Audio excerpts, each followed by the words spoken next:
20 years ago, only the Food Network saw the revolution coming. Cooking has been transformed from an embarrassing hobby to mainstream entertainment. Chefs have been elevated from Can't Hack College to celebrity status. More recently, Twitter, Facebook, Pinterest, and Instagram have convinced millions of self-proclaimed foodies that every mundane meal and dining experience should be photographed, critiqued, and shared. In the age where everybody's a food blogger, it's harder than ever to claim a piece of the food media pie. But Teresa Politano has worked hard to earn herself a coveted seat at the table. Politano is a restaurant critic for the Star Ledger, a food book author, and a journalism instructor at Rutgers since 1999.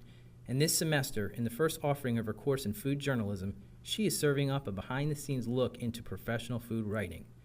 Food is also part of politics and economics, she says. It is a cultural story, an entertainment story. Politano brought several personal contacts and food personalities into the classroom and offered her students a few field trips this semester to drive that point home. An artisanal bread bakery in Garwood called N Grain was the site of one class trip. John Rapelski, the head baker and proprietor, gave Politano's students a vivid account of his business struggles as well as a few lessons in bread making. At another class, Helen Chandler of Whistling Wolf Farm in Pittstown was invited to speak about the joys and perils of running a small farm in the Garden State. Politano points to one obvious sign that indicates interest in food culture and food writing is spreading to a younger audience. The food journalism course reached its maximum number, about 24 students, within a few hours of registration commencement. Young people are just naturally curious, she said, and that helps to explain why food culture is appealing to younger audiences nowadays and why it's an exciting time to teach. Another thing that has Politano excited was the writing effort put forth by her food journalism students this semester. She says the students' passion for food was evident in their writing and that their reporting skills continued to evolve until the end. Good reporting skills, a code of ethics, and an eye for design and editing are what separates the amateur bloggers from the professional food correspondent, says Politano.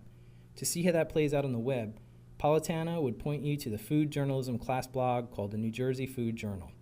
The layout of the blog, helped along by student and creative director Judith Alfano, is designed in a print magazine style. Politano said the class is very selective in what it posts to the blog in the way of restaurant reviews, profiles, photography, and even some personal essays related to food.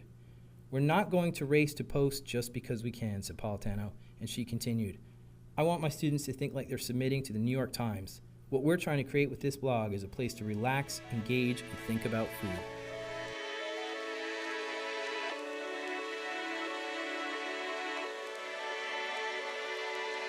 Put it in, close it. Now that bread's been baking longer than this bread. This bread's got twice the steam than this bread. As you're gonna be messing around, like, what am I doing? Okay, no, this is wrong. Okay, I'm gonna start over. It's gonna break. And then it's gonna break myself.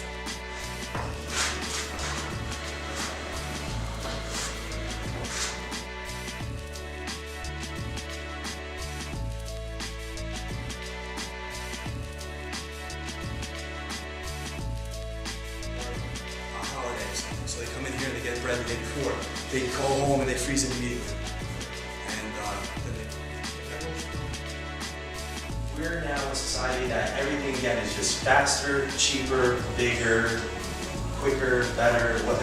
So small business is having a very tough time trying to survive. So once